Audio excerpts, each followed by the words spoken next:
اهلا بيكم.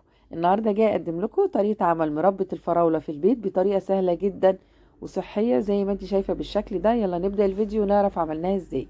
انا جايبه كميه من الفراوله، هاخد منها كيلو. اخدتها تحت الحنفيه، هبتدي اغسلها كويس جدا وهشيل الورقه الخضراء ديت.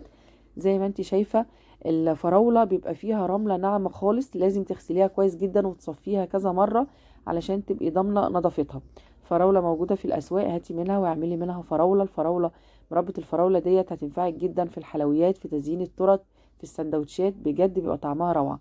بعد ما غسلتها وصفيتها كويس جدا، هجيب بقى عندي الحلة وهبتدي اقطعها مكعبات صغيرة زي ما انت شايفة عشان تبقى سهلة معايا اثناء التسوية وانا بعملها مربى.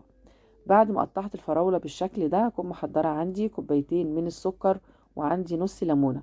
هنزل بالسكر على الفراولة وعصرة الليمون وهبتدي اقلبهم مع بعض، وهسيبها لمدة ساعتين عندي في التلاجة لحد ما السكر يدوب خالص والمية تبتدي الفراولة تبتدي تنزل المية بتاعتها.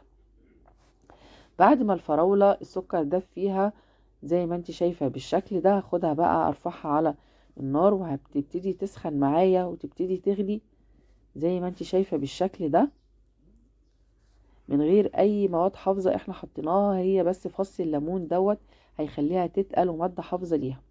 هتبتدي تعمل معايا رغاوي، هبتدي اشيل الرغاوي دي بالمعلقة، اتخلص منها خالص لحد ما تديني شكل فراولة صافي خالص زي ما انت شايفة بالشكل ده.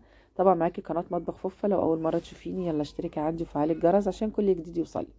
علشان اعرف ازاي الفراوله استوت معايا ولا ده، اخد معلقه على طبق وهبتدي بصباعي اشدها كده، هتبصي تلاقيها بعدت عن بعضها كده، الفراوله نضجت جدا واستوت معايا. زي ما انت شايفه الفراوله ما شاء الله لونها احمر جميل تقيله، ولسه كمان لما تبرد هتتقل معاكي.